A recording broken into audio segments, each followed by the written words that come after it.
Bezawada news BTV ప్రేక్షకులందరికీ నమస్కారం. ఈరోజు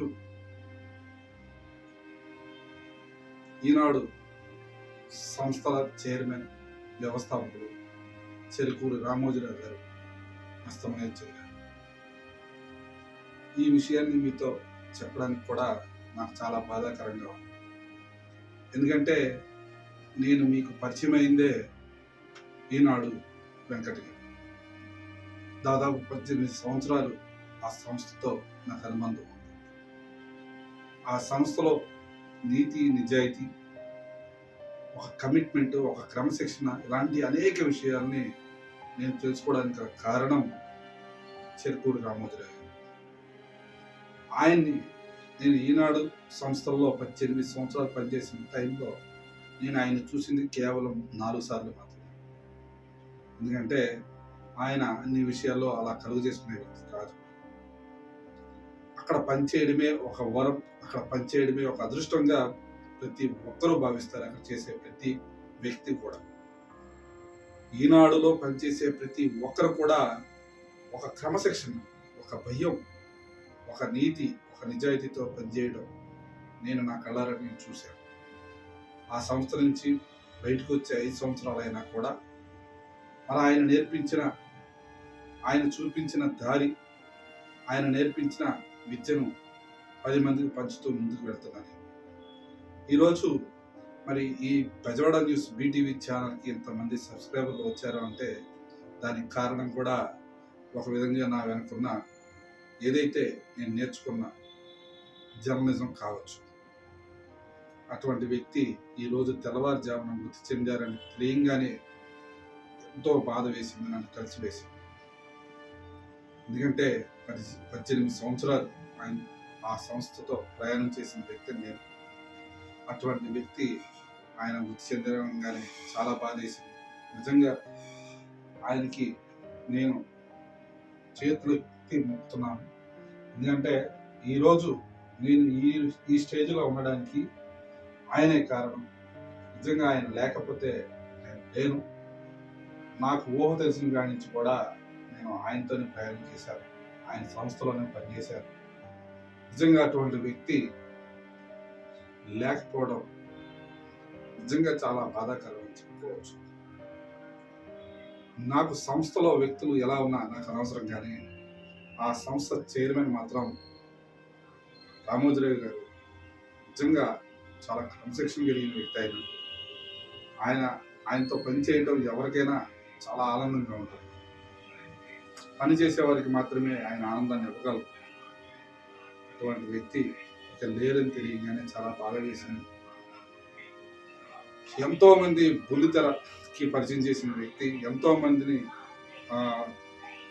సినిమాలకి పరిచయం చేసిన వ్యక్తి, ఎంతో మందిని సినీ చిత్ర రంగంలో బయటికి తీసుకొచ్చిన వ్యక్తి. ఈ రోజుకి ఈనాడు, ఈటీవీ ద్వారాగా ఎన్నో ఆనిముత్యాలను వెలికి తీసి ప్రజలకు పరిచయం చేస్తున్నారు. ఈరోజు జబర్దస్త్ లాంటి ఒక కామెడీ షో ద్వారా ఎంతో మంది కమెడియన్ పరిచయం చేసింది. అదేవిధంగా మనం చూసుకున్నట్లయితే ఎంతో మంది పాడుతా తీగ పేరుతో ఎంతో మంది సినీ గాయకులను పరిచయం చేసింది. అంటే ఎక్కడో మారుమూల ప్రాంతంలో ఉన్న వ్యక్తులకు సైతం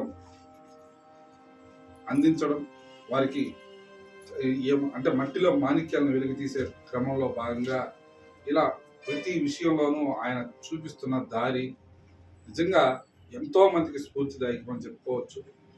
మరి ఒక ఈనాడే కాదు, ప్రియా పచ్చళ్ళు కావచ్చు, మార్గదర్శి కావచ్చు, మరి న్యూస్ టుడే కావచ్చు, ఇలాగ అనేకమైన సంస్థలు నడిపి దాదాపు లక్షలాది మందికి ఆయన ఉపాధి కల్పించిన మహనీయుడు అని చెప్పుకోవచ్చు. ఈ రోజుకి చాలా మంది చాలా హ్యాపీగా ఉండగలుగుతున్నారంటే ఆ సంస్థలో పనిచేసిన ప్రతి ఒక్కరు కూడా.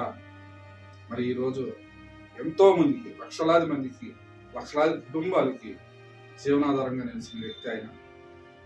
ఆయన మీద అనేకమైన ఆరోపణలు చేసినప్పటికీ, ఆయన మీద అనేకమైన ఇబ్బందులు కలిగించినప్పటికీ ఆయన ఏమాత్రం వెనక్కి తగ్గకుండా ధైర్యంగా నిలబడి పోరాడి గెలిచిన వ్యక్తి. అటువంటి వ్యక్తి ఇంకా లేరని తెలియడం చాలా బాధాకరం. ఆయన సేవలను గుర్తించి భారత ప్రభుత్వమే అనేక అవార్డులను ఆయనకి ఇచ్చిన సంగతి మనందరికీ తెలిసిందే. అదేవిధంగా ఈరోజు ప్రధాని మోదీతో పాటు దేశంలోని ప్రముఖులందరూ కూడా ఆయనకి నివాళులర్పించడానికి లక్షలాదిగా రామోజీ ఫిలిం సిటీకి తరలి వస్తున్నారంటే మరి ఆయన ఎంతమందికి స్ఫూర్తిదాయకమో మనం తెలుసుకోవచ్చు. అటువంటి వ్యక్తి ఇక లేరు, ఇక రారు అని అనుకోవడం కంటే ఇక ఆయన మన మనసులోనూ చిరస్థాయిగా నిలిచిపోతారని మనం చెప్పుకోవాలి తప్పదు. ఎందుకంటే ఆయన చూపించిన దారి మామూలు దారి కాదు, ఒక చక్కటి దారి చూపించారు ఆయన. ఆ దారిలోనే ప్రతి ఒక్కరు ప్రయాణం చేసి ఆయన పేరు నిలబెట్టడంతో పాటు ఆయన్ని మార్గదర్శకుడిగా స్ఫూర్తిగా ఆయన తీసుకొని మరి అటువంటి వ్యక్తి లేకపోవడం నిజంగా చాలా బాధాకరం. ఎంతో మందికి స్ఫూర్తి ప్రదాత. మరి ఈరోజు బుల్లి తెరలో సంచలనాలు సృష్టించి లక్షలాది మందికి ఉపాధి కల్పించిన వ్యక్తి రామోజీరావు గారు. ఆయన మృతి ప్రపంచంలో చాలా మంది తెలుగు వారికే కాకుండా మరి ఈనాడు సంస్థల్లోనూ, ఈటీవీ సంస్థల్లోనూ, భారతదేశ సంస్థల్లోనూ పనిచేస్తున్న ప్రతి ఒక్కరికి తీరని లోటుగా చెప్పుకోవచ్చు. అందులో నేను కూడా ఒక వ్యక్తి. నిజంగా ఆయన నన్ను ఆసుపత్రిలో చేరినప్పుడు, వైద్యుల పర్యవేక్షణ ఉన్నప్పుడు ఆయన ఆరోగ్యంగా కోలుకోవాలని కోరుకున్న వారిలో నేను ఒకరిని. నన్ను ఆ విషయాన్ని ఒక ఛానల్ ద్వారా తెలుసుకున్న తర్వాత నాకు చాలా బాధేసింది. ఆయన నిండు నూరేళ్ళు ఆయురారోగ్యాలతో ఉంటారనుకున్నాను, కానీ భగవంతుడు ఆయనకి నిరాశ మిగిల్చారు. మరి ఆయన అస్తమయం చెందిన నేపథ్యంలో ఆయనకి శ్రద్ధాంజలి ఘటిస్తూ ఆయన ఆత్మకు, ఆయన పవిత్ర ఆత్మకు శాంతి చేకూరాలని ఆ భగవంతుని ప్రార్థిస్తూ నేను నమ్ముకున్న దేవుడు కోరుకుంటున్నాను. ఆయన పవిత్రాత్మకు శాంతి చేకూరాలని, అదేవిధంగా ఆయన కుటుంబ సభ్యులందరికీ నా ప్రగాఢ సానుభూతి తెలియజేస్తున్నాం. ధైర్యంగా ఉండి ఆయన చూపిన బాటలోని ఆయన నెలకొల్పిన సంస్థలన్నిటినీ మరింత ముందుకు తీసుకువెళ్ళాలని కోరుకుంటూ మీ జర్నలిస్ట్ వెంకయ్య. నమస్కారం.